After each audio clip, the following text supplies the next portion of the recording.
London, 1851. The last of the coal-dusted evening light filtered through the high windows of Everleigh House as Flora Osmond moved silently across the polished marble floor, feather duster in hand. Her calloused fingers gripped the wooden handle as though it were the only thing keeping her upright after 14 hours of service. It was, in many ways. 3 months in this grand London mansion had taught her that invisibility was her greatest asset. Girl! The west drawing-room needs attending before His Grace returns. Mrs. Pembroke, the housekeeper, stood at the doorway, her keys jangling at her hip, a constant reminder of her authority and Flora's imprisonment. Not that Flora could complain. A position in the Duke of Stanhope's household was the difference between survival and starvation for a woman with her history. Yes, Mrs. Pembroke. Flora lowered her eyes appropriately, clutching her feather duster closer. Shall I polish the silver as well? That's already been seen to. Just ensure not a speck of dust remains when His Grace entertains Lord Huxley this evening. As Mrs. Pembroke departed, Flora exhaled slowly. If only they knew who truly walked among them, who truly polished their precious silver and dusted their imported furniture.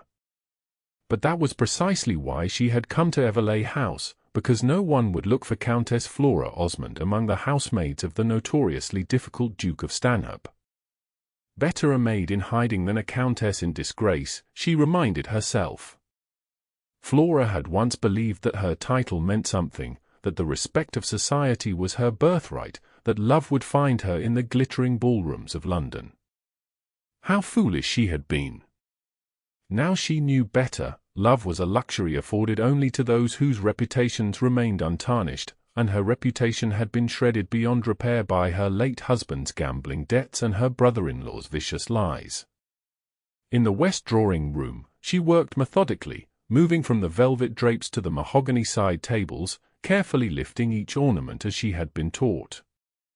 Her reflexes had improved since her first terrifying week when she'd nearly shattered a Ming Dynasty vase. The memory still made her shudder. A loud voice from the entrance hall made her freeze. Pembroke! Why is this house so insufferably hot? Open the windows at once. The Duke had returned early. Flora had rarely encountered His Grace in her months of service. Sebastian Everleigh, the 7th Duke of Stanhope, kept largely to himself, emerging from his study primarily to scowl at inefficiencies or to host the occasional gathering of equally austere gentlemen. The staff whispered that after his fiancée had jilted him 3 years prior, he had become cold, exacting, and utterly disinterested in society's pursuits. She hurried to finish her task, hoping to slip away before the drawing-room door swung open.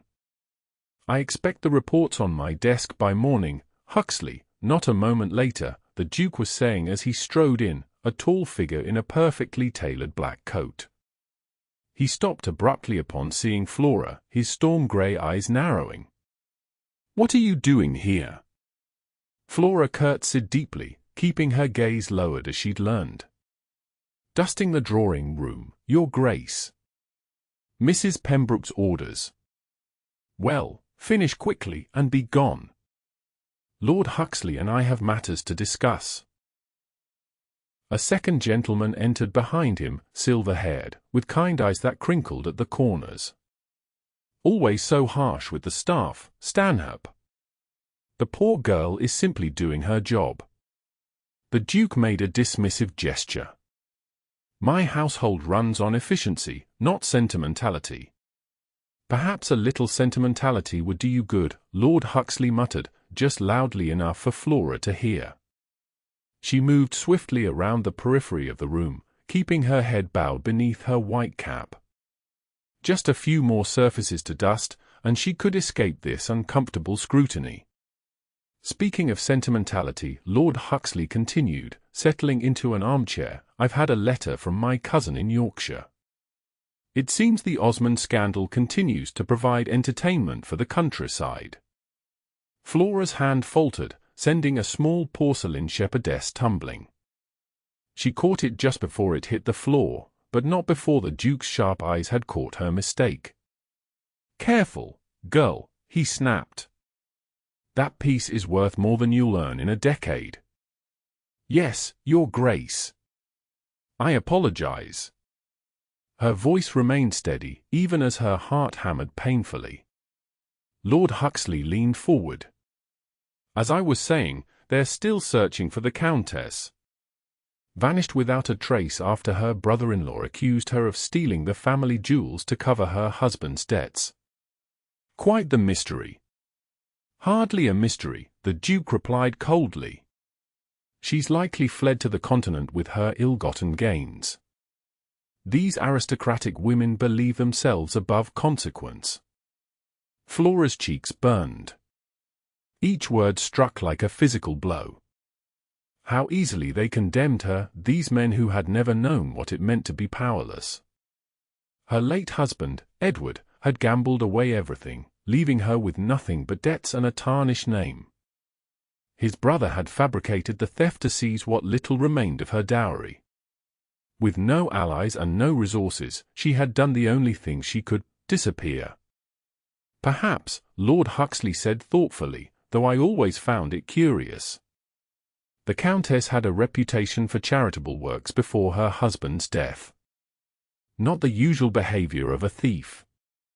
People are rarely what they seem, Huxley. Especially women." Flora finished her dusting and moved toward the door, desperate to escape before her emotions betrayed her. But as she passed behind the Duke's chair, her foot caught on the Persian carpet. She stumbled forward, reaching out instinctively to steady herself. Her hand caught the Duke's shoulder. He turned, startled by the contact, and in that moment of imbalance, Flora felt her carefully pinned hair shift beneath her cap. To her horror, a single copper curl escaped, falling across her forehead. The Duke stared at her, his expression changing from irritation to confusion. "Have we met before?" he asked suddenly. Flora's blood ran cold. "No, Your Grace. I've only been in service here 3 months." She curtsied again and fled the room before he could question her further, her heart pounding so loudly she feared it might be heard throughout the entire house. That night, unable to sleep in her narrow attic bed, Flora faced the truth she'd been avoiding: she could not stay at Everleigh House.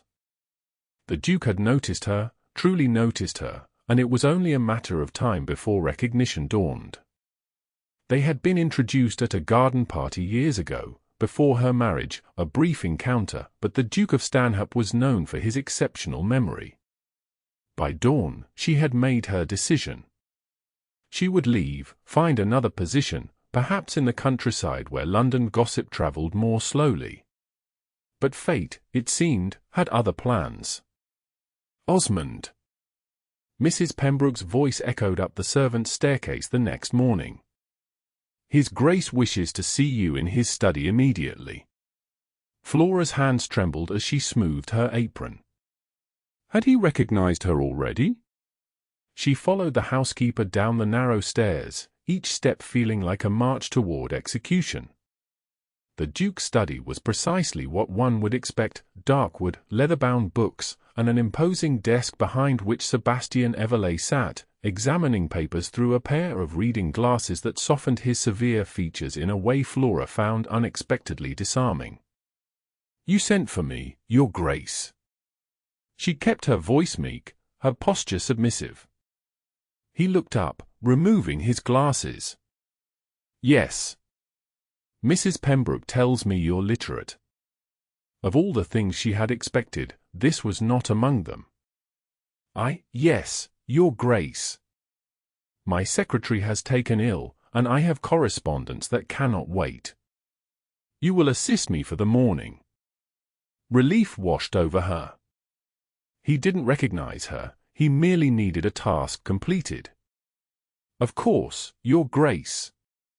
For the next 3 hours, Flora took dictation, her penmanship revealing more of her education than was prudent.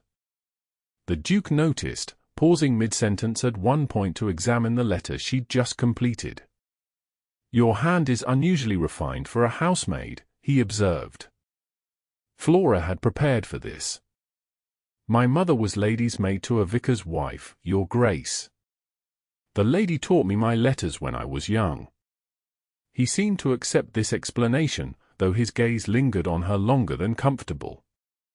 As morning turned to afternoon, their work established a rhythm that felt almost companionable. The Duke, when focused on business matters rather than finding fault, revealed a sharp mind and surprising wit. "You have a gift for language," he commented when she suggested a more diplomatic phrasing for a particularly pointed letter to his solicitor. "Perhaps you were a governess before entering service here." "I've had many positions, Your Grace." The answer was truthful, if misleading. When they finished, he stood, stretching his tall frame. "You've been helpful. I may call upon you again while Thomas recovers." It was a dangerous proposition, spending more time in his direct company, yet Flora found herself nodding. "As you wish, Your Grace." For 2 weeks, this unexpected arrangement continued. Each morning, Flora would report to the Duke's study after completing her early chores. Each afternoon, she would return to her maid's duties with an increasingly confused mind. The Duke she came to know in those private hours was nothing like the cold, dismissive man the servants feared. He was demanding, certainly, and exacting in his standards. But he was also fair, intelligent, and possessed a dry humor that occasionally surprised a genuine laugh from her, sounds she hadn't made since before her husband's death. Most disturbing of all, she found herself looking forward to their sessions, to the brief moments when his stern expression would soften into something approaching warmth. "You disagree with something I've said," he remarked one morning, catching her expression as he dictated a particularly harsh response to a tenant's request for repairs. Flora hesitated, then spoke carefully. "It is not my place to have opinions on Your Grace's correspondence." "And yet you clearly do." He leaned back in his chair, studying her with those penetrating grey eyes. "Speak your mind." "The tenant mentions his wife is expecting their 5th child," she said carefully. "Perhaps the leaking roof seems more urgent to a man with a growing family than it might to others." She expected anger, but instead, the Duke tilted his head thoughtfully. "A fair observation." He dictated a new letter, more generous in its terms. When finished, he gave her an appraising look. "You see people quite clearly, don't you, Osmond?" "I try to understand circumstances, Your Grace." "And what do you understand of mine?" The question hung between them, loaded with implications Flora dared not examine. "That you value order," she answered carefully. "And that perhaps solitude has become both a comfort and a prison." The moment the words left her mouth, she regretted them. They were far too personal, far too presumptuous for a servant addressing her master. The Duke's expression darkened. "You overstep, Osmond." "Forgive me, Your Grace. I spoke inappropriately." He rose abruptly. "You're dismissed for the day." Flora curtsied and retreated, certain she had ruined everything. Yet the next morning, she was summoned again as though nothing had happened, though the Duke was more reserved, more careful to maintain the proper distance between master and servant. It was better this way, she told herself firmly. Safer.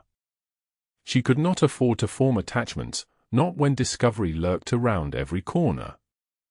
That reminder came forcefully when she entered the servants' hall that evening to find the staff huddled around a newspaper, whispering excitedly. "What's happened?" she asked Sarah, another housemaid. "They've put out a reward for information about the missing Countess Osmond," Sarah replied. £500. Can you imagine? For a thief! Flora's hand trembled as she accepted the newspaper. There it was in black and white, her name, the accusation, and a description that, while not entirely accurate, was close enough to cause concern.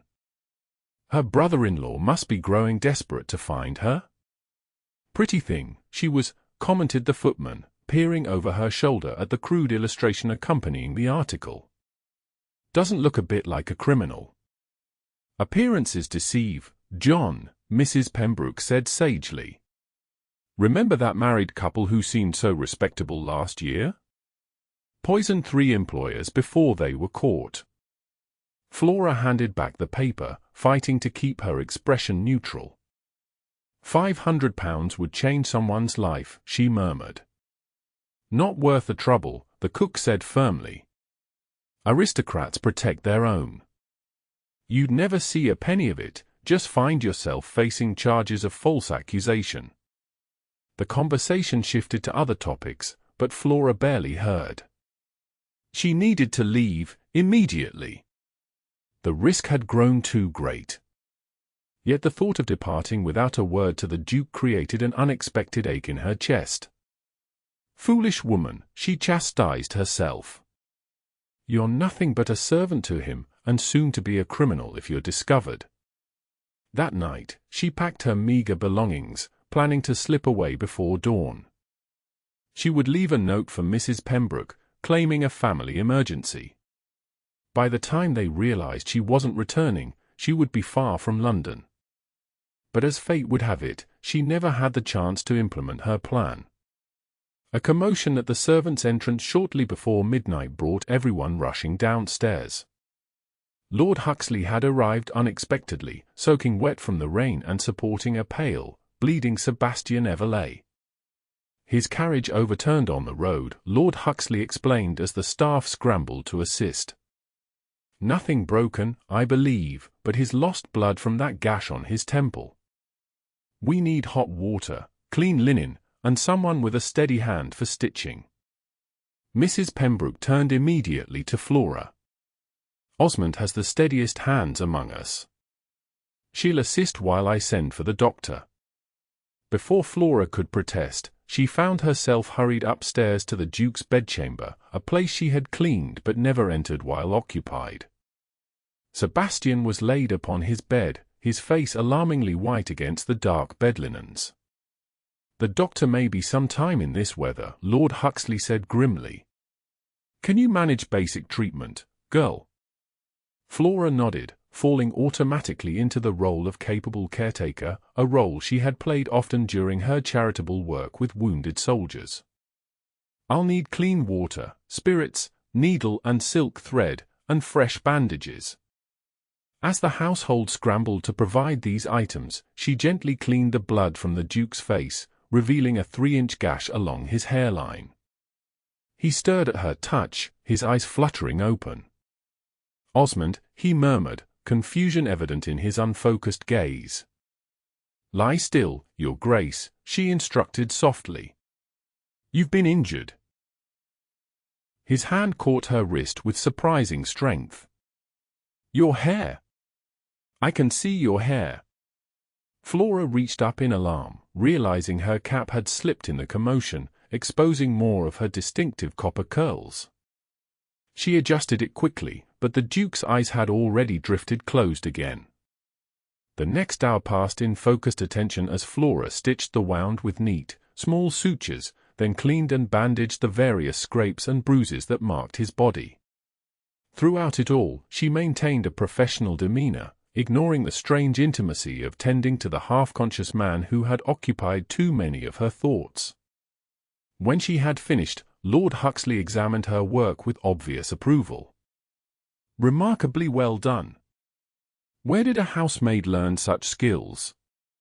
My mother taught me, Flora lied smoothly. She assisted a country doctor before entering service. The doctor arrived shortly after, pronouncing her treatment exemplary and prescribing rest for the Duke. As the household settled back into uneasy sleep, Mrs. Pembroke assigned Flora to sit with Sebastian until morning, in case he developed a fever. Alone in the shadowy bedchamber, Flora watched the steady rise and fall of the Duke's chest, allowing herself to study his face without the usual barriers of rank and propriety. In repose, the hardness that typically defined his features had softened, revealing the handsome man beneath the stern exterior. A lock of dark hair had fallen across his forehead, and without thinking, she reached out to brush it back. His eyes opened at her touch. "Countess Osmond," he said clearly, without a trace of confusion. Flora's heart stopped. "You're confused from your injury, Your Grace," she managed to say, though her voice trembled. "No," he replied, his gaze sharpening with each moment. "I recognized you weeks ago. Your eyes. They're quite distinctive, violet in certain lights. I simply couldn't understand why the Countess of Halewood was posing as my housemaid." Fear coursed through her. "Please," she whispered, "I can explain. I know the accusations against you," he continued, struggling to sit up. "Theft of family jewels, debts, disgrace." "None of it is true," Flora said desperately. "My husband gambled everything away before his death. When I refused to marry his brother to keep the estate in the family, he accused me of stealing jewels that had already been sold to pay Edward's debts. I had no way to prove my innocence. No one would take the word of a widow against a baron." Sebastian studied her face intently, searching for truth. "Why here? Why my household?" "Because the Duke of Stanhope is known to care nothing for society gossip," she answered honestly. "Because your household is large enough to disappear within, and because—" She hesitated. "Because no one would look for a countess among your maids." A long silence stretched between them as he absorbed her words. Flora waited for anger, for accusations, for the summoning of authorities. Instead, the Duke reached for the glass of water at his bedside.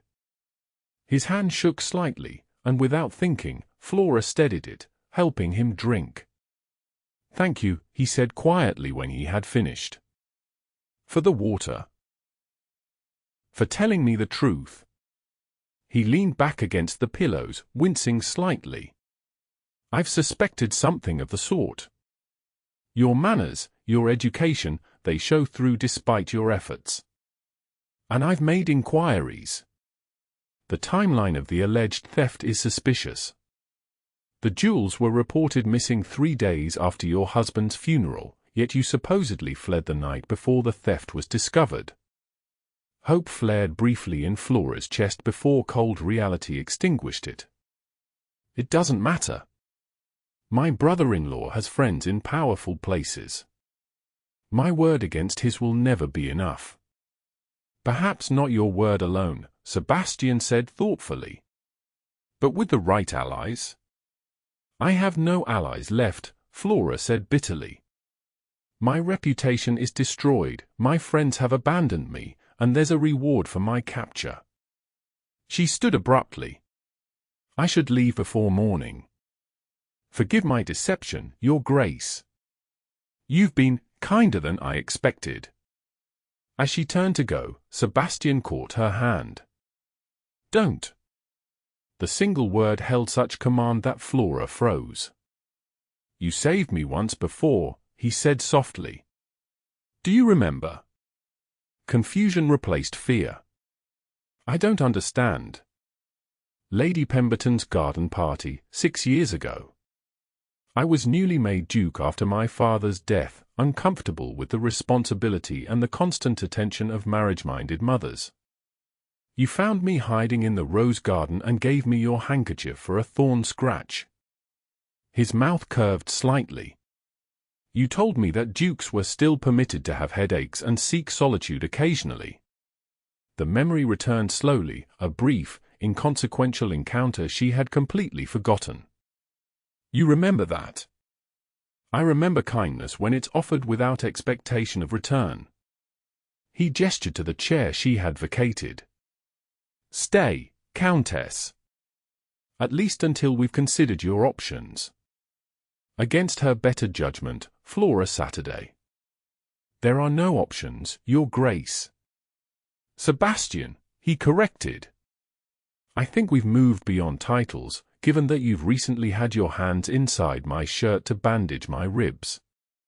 A flush crept up her neck at the reminder. That was duty, not familiarity. Was it?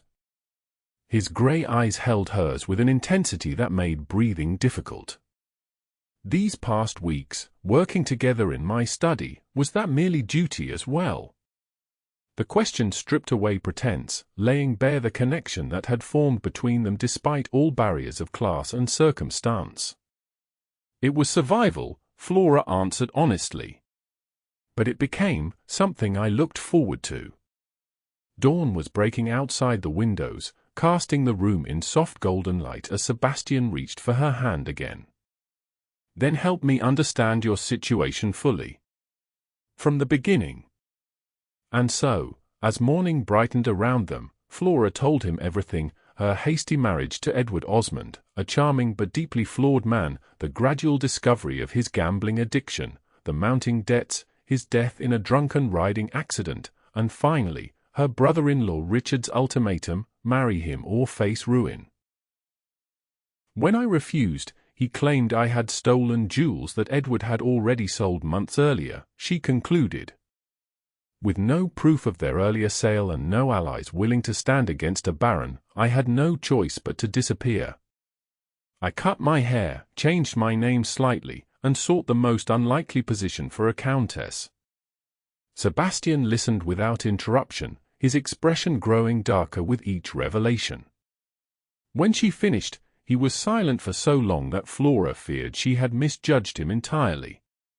Your brother-in-law has powerful connections, he finally said, but so do I. More importantly, I have something he does not. And what is that? A reputation for absolute integrity. My word carries weight precisely because I rarely give it without certainty. He shifted, wincing as the movement pulled at his injuries. Also, I have a rather excellent solicitor who specializes in exposing financial malfeasance. Hope, dangerous and fragile, unfurled in Flora's chest. What are you suggesting? That you remain here, and not as a maid, but as my honored guest while we investigate your husband's financial dealings. There will be records, transactions that can prove the jewels were sold before your husband's death. The proposal was so unexpected that Flora could only stare at him. Why would you do this? Risk your reputation for someone you barely know? His expression softened. Because in these past weeks, I've come to know you better than you realize. Your kindness to the scullery maids when they're scolded. Your defense of the tenants in my correspondence. Your careful attention to detail, not from fear but from genuine care for things done properly. He paused. And because I understand what it means to be judged harshly by society without chance for defense. The reference to his broken engagement hung between them, unspoken but acknowledged.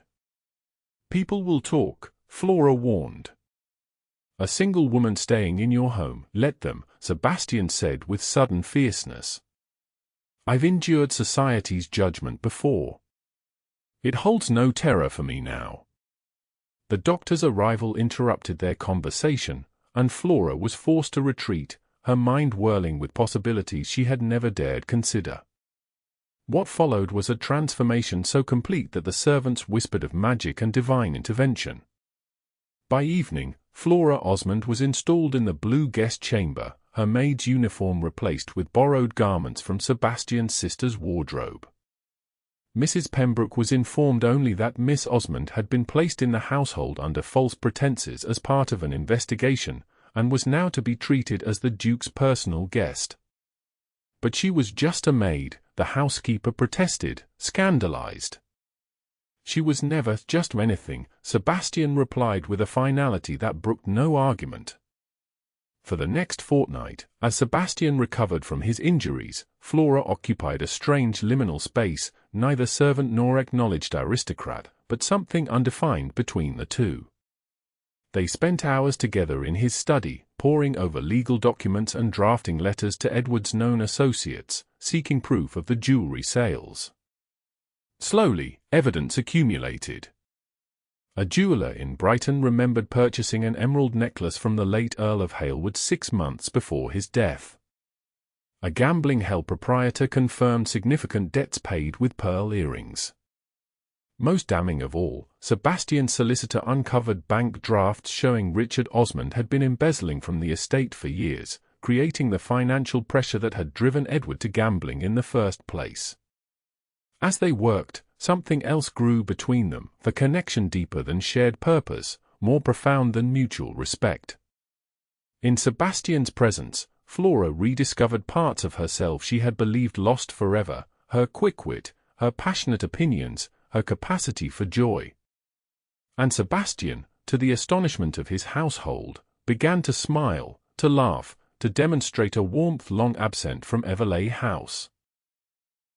"You've changed him," Lord Huxley commented during one of his visits. "I haven't seen Sebastian this alive since before Catherine jilted him." Flora shook her head. "I've done nothing but accept his help." "My dear Countess," the older man replied kindly, "sometimes acceptance is the greatest gift one can offer a wounded heart." The investigation progressed swiftly under Sebastian's determined leadership. Within a month, they had gathered enough evidence to approach the authorities. Yet as the day of reckoning approached, Flora found herself increasingly anxious, not about the outcome, which now seemed assured, but about what would follow. Victory would mean restoration of her name and possibly some of her fortune. It would mean freedom to reclaim her place in society. It would also mean leaving Everleigh House, leaving Sebastian, and returning to a world that had once rejected her utterly. The night before their evidence was to be presented to the magistrate, Flora stood in the library, watching rain streak the windows and trying to quiet her troubled thoughts. She did not hear Sebastian enter until he spoke. "Are you having second thoughts?" he asked quietly. She turned, startled. He looked much recovered, the gash on his temple now a fading pink line, his color restored to healthy vigor. "No, not about proceeding. About after." Understanding dawned in his eyes. He crossed to stand beside her at the window, close enough that she could feel the warmth radiating from his tall frame. "You're concerned about returning to society." "I'm concerned about leaving here," she admitted, unable to meet his gaze. "These weeks, despite the circumstances, have been. I felt at home," he finished for her. "Yes." The admission hung between them, weighted with implications neither had dared voice. Sebastian turned to face her fully. "Flora, there is something I must ask before tomorrow changes everything again." Her heart stuttered at his use of her given name, the first time he had spoken it aloud. "Yes?" "These weeks working together, has it been merely gratitude and necessity for you? Or have you felt what I have? This connection that defies explanation or propriety?" The directness of the question demanded equal honesty in return. "I have felt it," she whispered. "From the very beginning, even when I was terrified you would recognize me, there was something, a recognition of spirits, perhaps." Relief transformed his features. "Then I can ask what I've wanted to ask since the moment I realized who you truly were." He took her hands in his touch gentle yet certain. "Stay. Not as my guest or my employee, but as my wife. My Duchess." Of all the outcomes Flora had imagined, this was the one she had forbidden herself to consider. "Sebastian, you can't possibly, your position, your reputation, mean nothing compared to what I found with you." His voice was low, intense with conviction. "I've lived behind walls of propriety and expectation since Catherine's betrayal, convinced that isolation was safer than vulnerability. You've shown me how empty that existence was. But the scandal will be nothing compared to the scandal we're about to create by exposing your brother-in-law's crimes," he pointed out with a wry smile. "Besides, I'm the Duke of Stanhope. I can weather disapproval, particularly when it comes from those whose opinions I no longer value. Hope, wild and tremulous, unfurled in Flora's chest.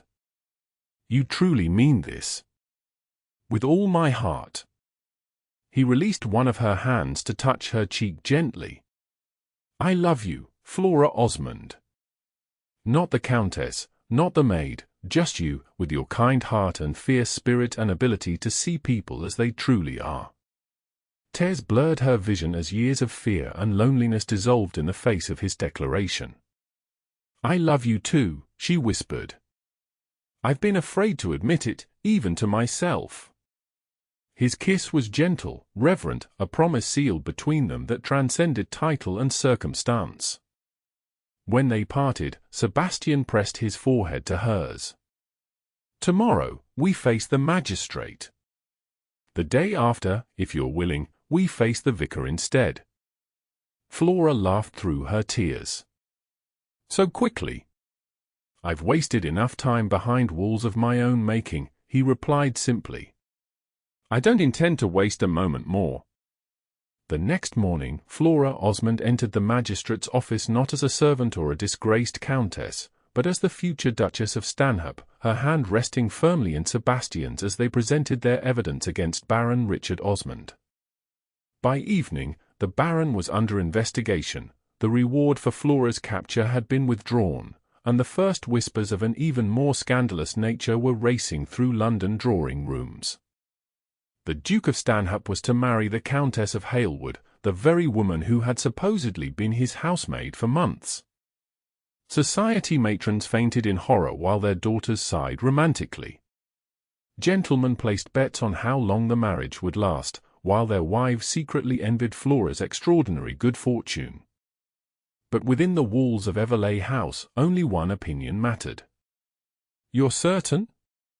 Flora asked one final time, the night before their wedding. They stood in the drawing-room where they had first truly seen each other, she as a maid with a feather duster, he as the cold, distant duke. Once we take this step, there's no turning back. Society has a long memory. Sebastian's answer was to remove the pins from her hair, watching as the copper curls fell around her shoulders. I've never been more certain of anything, he said, running his fingers through the silken strands. Let them talk. Let them whisper. What do we care for the opinions of those who would have condemned you without trial? And when they whisper that you married beneath you, that your duchess was once your servant. His smile held no trace of the coldness that had once defined him. Then I will tell them the truth, that when you removed your maid's cap and I saw you clearly for the first time, my world crumbled forever. He kissed her forehead gently. And thank God it did, for from those ruins has grown something far more precious than pride or position could ever be. The next day, Flora Osmond became the Duchess of Stanhope in a small ceremony attended only by Lord Huxley and Sebastian's sister. Society buzzed with the scandal for weeks, then months, until gradually, the whispering faded, replaced by reluctant admiration for the Duke's unwavering devotion to his unconventional bride, and the Duchess's dignified response to those who had once condemned her. In time, even the most rigid arbiters of propriety were forced to acknowledge that perhaps, in this one extraordinary case, love had indeed transcended the boundaries of class and circumstance, proving that sometimes, the heart recognizes truth long before society is ready to accept it.